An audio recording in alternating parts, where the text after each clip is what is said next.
Eu sou Davi, filho de Jessé, o menor de 8 irmãos, nascido em Belém. Meu início de vida foi humilde e simples. Cresci como pastor de ovelhas, cuidando do rebanho de meu pai nas colinas ao redor de nossa cidade. Foi nesses momentos solitários que desenvolvi uma conexão profunda com Deus, expressando minha fé através de cânticos e salmos que entoava ao som da harpa. Desde cedo, meu pai me ensinou as responsabilidades de um pastor. Levantava-me ao amanhecer para guiar as ovelhas aos pastos verdes e às águas tranquilas. Passava os dias a protegê-las dos predadores, como leões e ursos, que frequentemente atacavam nosso rebanho. Lembro-me de ocasiões em que tive de enfrentar esses animais ferozes, confiando em Deus para me dar força e coragem. Essas experiências moldaram meu caráter e me prepararam para desafios futuros. A vida de pastor, embora árdua, oferecia-me momentos de contemplação e intimidade com Deus. Nas noites estreladas, enquanto velava pelas ovelhas, sentia a grandiosidade do Criador refletida no céu.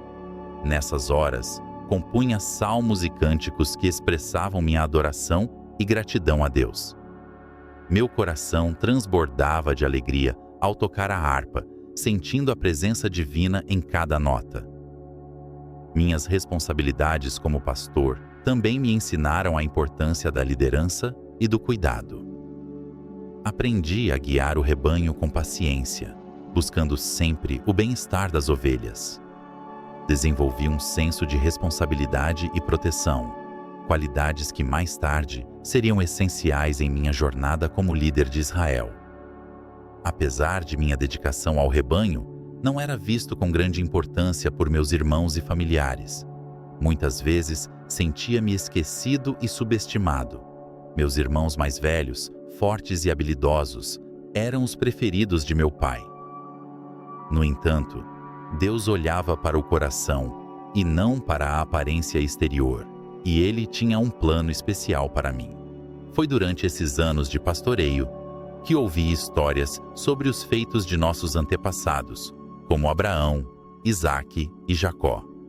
Essas narrativas alimentavam minha fé e meu desejo de servir ao Deus de Israel. Sabia que, assim como Deus tinha guiado e abençoado nossos antepassados, Ele também estava comigo nas colinas de Belém. Lembro-me claramente do dia em que o profeta Samuel veio à nossa casa. Havia uma agitação incomum em Belém, quando soubemos que o profeta estava na cidade. Samuel era conhecido em toda Israel como um homem de Deus, alguém que ouvia diretamente do Senhor. A notícia de sua visita gerou um misto de curiosidade e temor entre o povo. Meu pai, Jessé, foi informado de que Samuel desejava realizar um sacrifício e uma cerimônia de unção em nossa casa. Sem saber o propósito exato de sua visita, Jessé reuniu todos os seus filhos, exceto eu, o mais novo. Eu estava nos campos, cuidando das ovelhas, como fazia diariamente. A casa estava repleta de expectativa quando Samuel chegou. Sua presença era imponente. Um homem de idade avançada, com uma longa barba branca e olhos que pareciam enxergar além do visível. Ele carregava consigo um chifre de óleo, sinal claro de que estava ali para realizar uma unção. Samuel pediu a Jessé que lhe apresentasse seus filhos. Um a um, meus irmãos passaram diante do profeta. Eliabe, o mais velho, foi o primeiro. Sua aparência era impressionante, alto e forte, com a postura de um guerreiro. Todos pensaram que ele seria o escolhido, mas Samuel, guiado pelo Espírito de Deus, disse: "O Senhor não escolheu este. Nem Abinadab, o segundo, nem Samá, o terceiro, receberam o sinal de aprovação de Deus. 7 de meus irmãos passaram diante de Samuel, e nenhum deles foi escolhido." A confusão era evidente, e Samuel perguntou a meu pai: "Estes são todos os filhos que você tem?" Jessé respondeu: "Ainda há o caçula, mas ele está cuidando das ovelhas." Samuel, determinado a cumprir a vontade de Deus, disse: "Mande buscá-lo.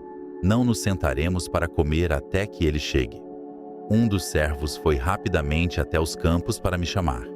Eu estava no meio de minhas tarefas, cuidando das ovelhas, quando vi o servo correndo em minha direção, ofegante e com um brilho nos olhos. Ele me disse que o profeta Samuel estava em nossa casa e queria me ver imediatamente. Corri de volta para casa, sem saber exatamente o que esperar. Cheguei suado e com o cheiro das ovelhas impregnado em minhas roupas. Quando entrei na casa, senti todos os olhares sobre mim. Samuel olhou diretamente para mim. E naquele momento, houve um silêncio profundo. Ele se aproximou e senti uma presença poderosa. Então, Samuel pegou o chifre de óleo e, diante de meus irmãos e de meu pai, derramou-o sobre minha cabeça. O óleo escorreu pelo meu rosto e cabelos, e senti uma paz e um calor indescritíveis. Samuel declarou: "Este é aquele que o Senhor escolheu." Naquele instante, soube que Deus tinha um plano especial para mim.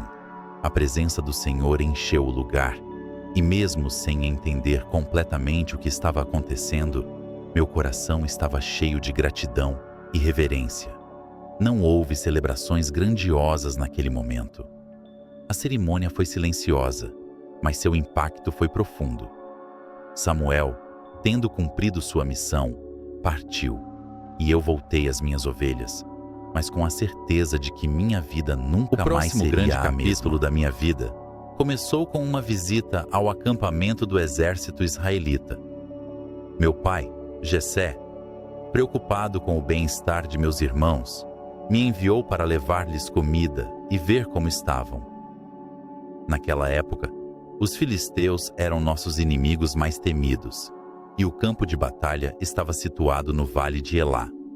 Cheguei ao acampamento israelita de manhã cedo, carregando uma cesta com grãos torrados, pães e queijo. O som das trombetas de guerra e o clamor dos soldados enchiam o ar. Ao procurar meus irmãos, ouvi murmúrios e sussurros sobre um gigante filisteu que desafiava o exército de Israel. Curioso, me aproximei da linha de frente para entender melhor a situação. Foi então que o vi. Golias, um guerreiro colossal, com mais de 3 metros de altura. Vestia uma armadura de bronze que brilhava ao sol, e sua lança parecia uma viga de tecelão. Golias caminhava arrogantemente pelo vale, desafiando os israelitas a enviarem um campeão para enfrentá-lo em combate singular. Seu desafio não era apenas um insulto ao nosso exército, mas uma afronta ao Deus de Israel. Enquanto Golias vociferava, observei que os soldados israelitas, incluindo meus irmãos, estavam tomados pelo medo. Ninguém se atrevia a enfrentá-lo. Movido pela indignação e pela fé em Deus, comecei a questionar por que ninguém estava disposto a defender a honra de Israel e do Senhor. Minhas palavras chegaram aos ouvidos do rei Saul, que me mandou chamar. Quando fui levado à presença de Saul, ele me olhou com desprezo. Eu era apenas um jovem pastor, sem experiência em batalha. No entanto, contei a Saul sobre minhas experiências protegendo o rebanho de meu pai contra leões e ursos. Disse-lhe que o mesmo Deus que me livrou das garras desses animais me livraria das mãos daquele filisteu. Saul, relutantemente, me ofereceu sua própria armadura, mas ela era pesada e desajeitada para mim. Decidi enfrentá-lo com as ferramentas que conhecia bem: minha funda e 5 pedras lisas que escolhi do riacho. Sentia-me confiante, não em minha própria força, mas na força de Deus. Ao me aproximar de Golias, ele me desprezou, zombando de minha juventude e aparência. "Sou eu um cão, para que venhas a mim com paus e pedras", gritou ele, amaldiçoando-me por seus deuses. Mas eu não me intimidei. Respondi-lhe com firmeza: "Você vem contra mim com espada, lança e escudo, mas eu venho contra você em nome do Senhor dos Exércitos, o Deus dos exércitos de Israel, a quem você desafiou." Hoje mesmo o Senhor o entregará em minhas mãos, e toda a terra saberá que há um Deus em Israel. Com essas palavras, coloquei uma pedra na funda e corri em direção ao gigante. Girei a funda com velocidade e soltei a pedra. Em um instante, a pedra voou pelo ar e atingiu Golias na testa, cravando-se em sua carne. O gigante tombou no chão, morto. O exército israelita soltou um grito de triunfo, e eu corri para o corpo caído de Golias. Peguei sua espada e cortei-lhe a cabeça. Segurando a vitória, trouxe grande renome ao meu nome. Os soldados israelitas, encorajados pela queda de Golias, perseguiram os filisteus até os portões de Gate e Ecrom, derrotando-os de forma esmagadora. A notícia de minha vitória se espalhou rapidamente e fui levado de volta ao acampamento de Saul, ainda segurando a cabeça de Golias. Foi um momento de grande mudança em minha vida. De pastor desconhecido, tornei-me o campeão de Israel, e minha fé inabalável em Deus foi confirmada diante de toda a nação. Após a vitória sobre Golias, fui levado à corte do rei Saul. A notícia de minha vitória sobre o gigante filisteu se espalhou rapidamente e fui recebido com grande honra. Saul, impressionado com minha coragem e habilidade, decidiu me manter em sua corte. Minha vida mudou drasticamente de pastor de ovelhas para um membro da corte real. Na corte de Saul, descobri que o rei sofria de tormentos causados por espíritos malignos. Lembrando-se de minhas habilidades com a harpa, Saul pediu que eu tocasse para ele. Sempre que eu tocava, a música trazia alívio e paz ao rei, afastando os espíritos malignos. Minha presença na corte se tornou constante, e meu relacionamento com Saul se fortaleceu. Foi também na corte que conheci Jonatas, filho de Saul. Jonatas e eu rapidamente nos tornamos amigos íntimos. Nossa amizade foi marcada por um profundo respeito e lealdade mútua. Ele era um guerreiro valente e um homem de grande integridade. E nossos corações se uniram como se fôssemos irmãos. Fizemos um pacto de amizade, prometendo sempre proteger e apoiar um ao outro. À medida que minha fama crescia, devido às minhas vitórias militares e popularidade entre o povo, também crescia o ciúme de Saul. O povo cantava: Saul matou milhares e Davi dezenas de milhares. Essas palavras inflamavam o coração de Saul de inveja e ressentimento. Ele começou a ver-me não como um aliado, mas como uma ameaça ao seu trono. O ciúme de Saul se transformou em raiva e paranoia. Em várias ocasiões, ele tentou me matar. Em um acesso de fúria, atirou sua lança contra mim enquanto tocava a harpa para ele, mas consegui desviar e escapar. O perigo em permanecer na corte se tornou evidente, e Jonatas, reconhecendo a crescente hostilidade de seu pai, ajudou-me a fugir. Durante esse período de fuga, vaguei pelos desertos e cavernas, sempre confiando na proteção divina. Tornei-me um fugitivo, movendo-me de um lugar para outro para escapar das forças de Saul. No deserto de En-Gedi, escondi-me em uma caverna, e foi lá que tive a oportunidade de acabar com Saul enquanto ele dormia. Em vez disso, cortei um pedaço de sua capa para mostrar-lhe que eu poderia tê-lo matado, mas escolhi poupar sua vida. Confrontei Saul e ele, temporariamente, reconheceu minha lealdade e prometeu não me perseguir mais. Entretanto, a paz foi breve. Saul voltou a me caçar, forçando-me a buscar refúgio entre os filisteus, nossos inimigos. Fui para a cidade de Gate, onde inicialmente enfrentei desconfiança, mas com o tempo ganhei a confiança do rei Aquis. Fingindo loucura, consegui evitar ser morto e, eventualmente, ganhei um lugar seguro em Ziklag. Durante esse período, reuni um grupo de homens leais, descontentes com a situação em Israel. Tornamo-nos um bando de guerreiros, defendendo as fronteiras e protegendo as aldeias israelitas dos ataques dos amalequitas e outros inimigos. Meus seguidores conhecidos como os valentes de Davi, tornaram-se minha nova família e suporte. Minha vida como fugitivo foi marcada por constantes perigos e incertezas, mas minha fé em Deus permaneceu inabalável. Escrevi muitos salmos durante esses anos, expressando minhas angústias, esperanças e confiança no Senhor. Deus, em sua misericórdia, sempre me guiou e protegeu, mesmo nos momentos mais sombrios. Finalmente, após a morte de Saul e Jonatas em batalha contra os filisteus, fui ungido rei de Judá em Hebrom. O relato da morte de Saul e Jonatas foi um dos momentos mais sombrios e dolorosos de minha vida. Tudo começou na fatídica batalha no Monte Gilboa, onde os filisteus enfrentaram ferozmente o exército de Israel. Saul e seus filhos, incluindo meu amado amigo Jonatas, lutaram bravamente, mas foram superados pela força dos filisteus. Durante a batalha, os arqueiros filisteus feriram gravemente Saul. Desesperado para evitar ser capturado e humilhado pelos inimigos, Saul pediu a seu escudeiro que o matasse. Quando o escudeiro recusou, Saul se lançou sobre sua própria espada, tirando sua vida. Jonatas, juntamente com seus irmãos Abinadab e Malquizua, também pereceram no campo de batalha. A notícia de sua morte chegou a mim através de um amalecita que afirmou ter encontrado Saul moribundo e ajudado a tirar sua vida a pedido do rei. Ele trouxe a coroa de Saul e a bracelete como prova de sua história. Ao ouvir isso, rasguei minhas vestes em sinal de luto profundo.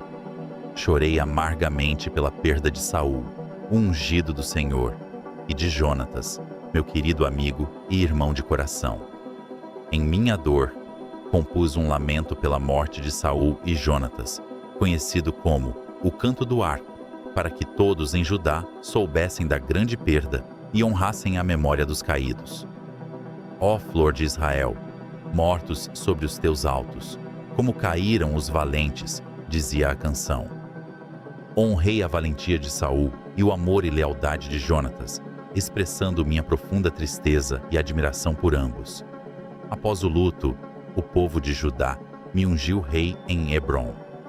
Governar Judá foi uma nova fase em minha vida, marcada pela reconstrução e fortalecimento da tribo.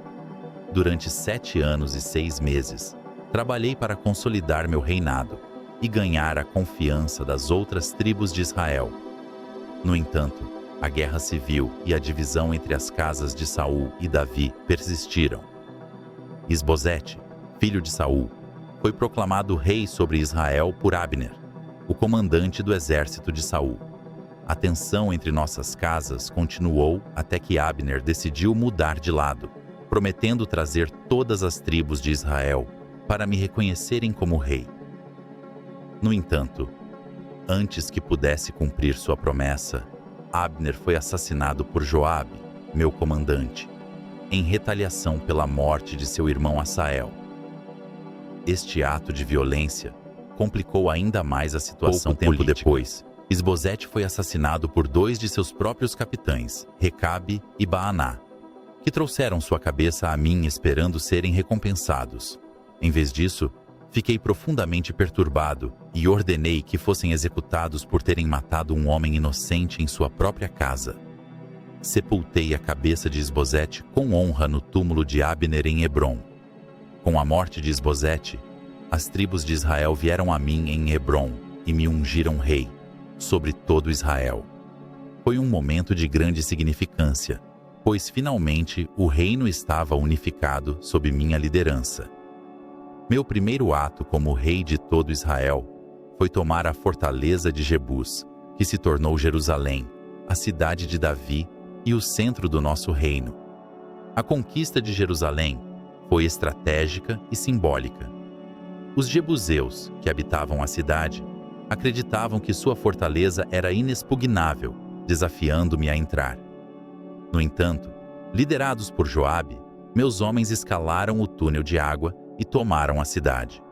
Renomeei-a como Jerusalém e fiz dela a capital do reino, estabelecendo ali meu trono.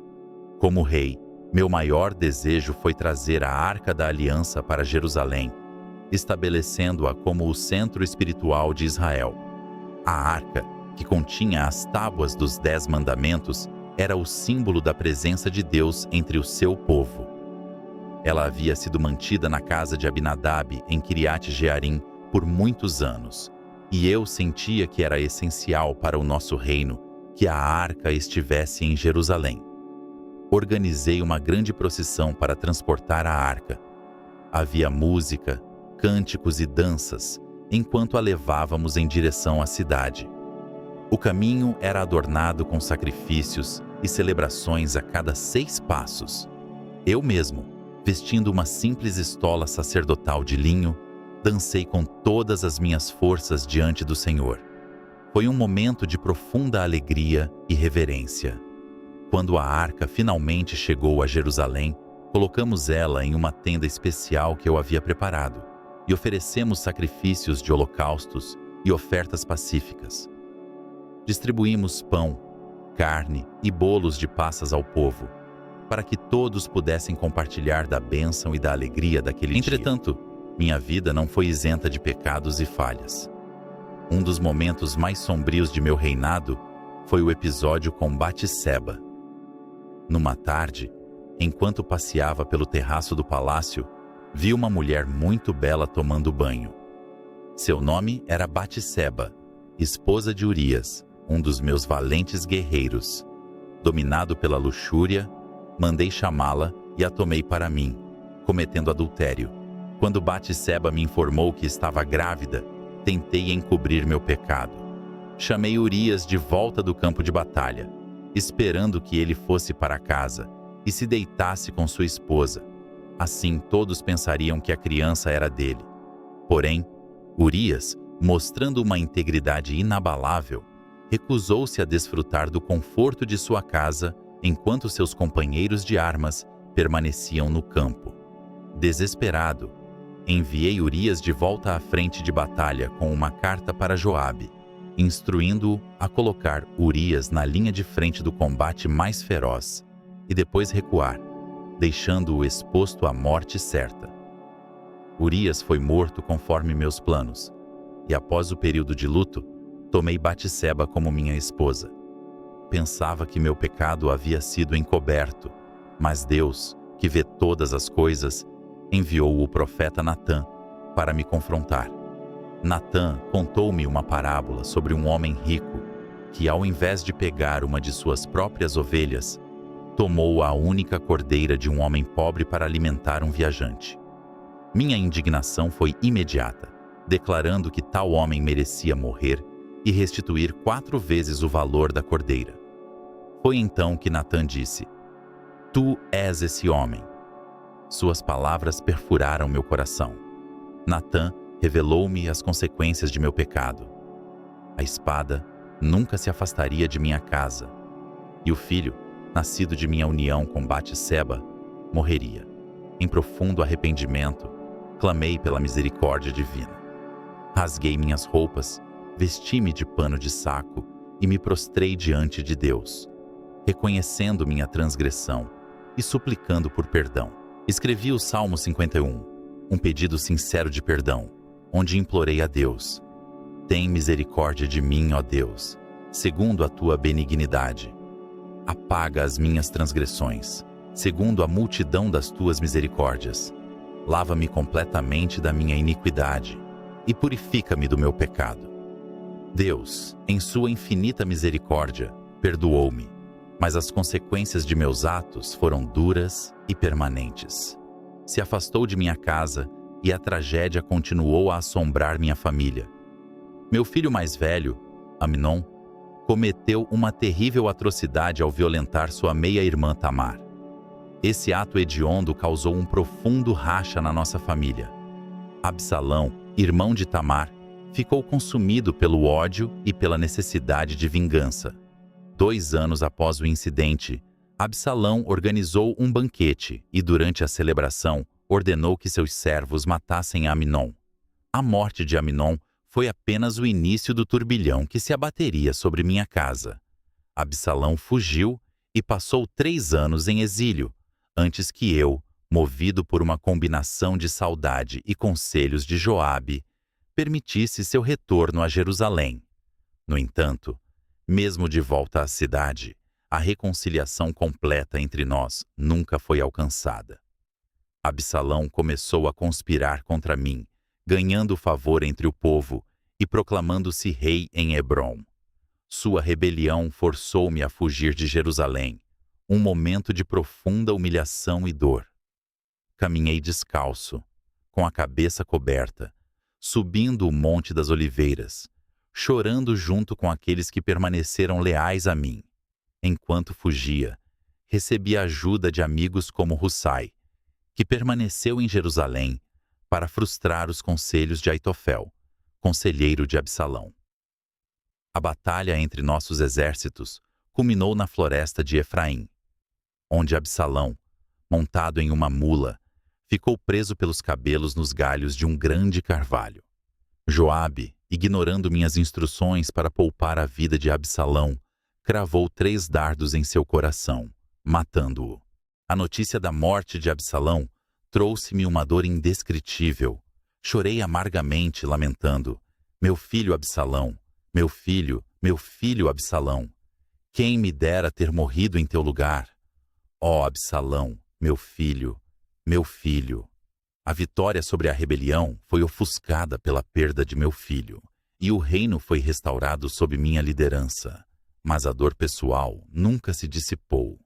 Em meus últimos anos, preparei tudo para a construção do templo de Deus, uma tarefa que sabia ser destinada a meu filho Salomão. Embora Deus não me permitisse construir o templo devido às muitas batalhas e ao sangue que derramei, determinei-me a fazer todos os preparativos possíveis. Reuni grandes quantidades de ouro, prata, bronze, ferro, madeira e pedras preciosas. Instruí os artesãos e forneci os planos detalhados que Deus havia me revelado. Antes de minha morte, convoquei Salomão e os líderes de Israel, dando-lhes instruções claras. Disse a Salomão: sê forte e corajoso, e age. Não temas, nem te desalentes, porque o Senhor Deus, meu Deus, estará contigo. Ele não te deixará, nem te desamparará, até que acabes toda a obra do serviço da casa do Senhor. Exortei-o a seguir os caminhos do Senhor com todo o seu coração, observando os mandamentos, estatutos e juízos, para que prosperasse em tudo o que fizesse. Apesar de minhas falhas e dos muitos desafios que enfrentei, meu amor por Deus nunca vacilou. Sua graça sempre me sustentou, e minha vida foi marcada tanto por triunfos quanto por arrependimentos profundos. No final, minha fé permaneceu inabalável, confiando na misericórdia e na justiça de Deus para comigo e minha família. Não deixe de se inscrever no canal para acompanhar de perto cada episódio dessa jornada incrível. Junte-se a mim e à nossa comunidade, e vamos crescer juntos em conhecimento e fé. Toque no sininho para não perder nenhum vídeo novo e compartilhe nossas histórias com seus amigos e familiares. Que o Senhor abençoe a todos vocês. Shalom.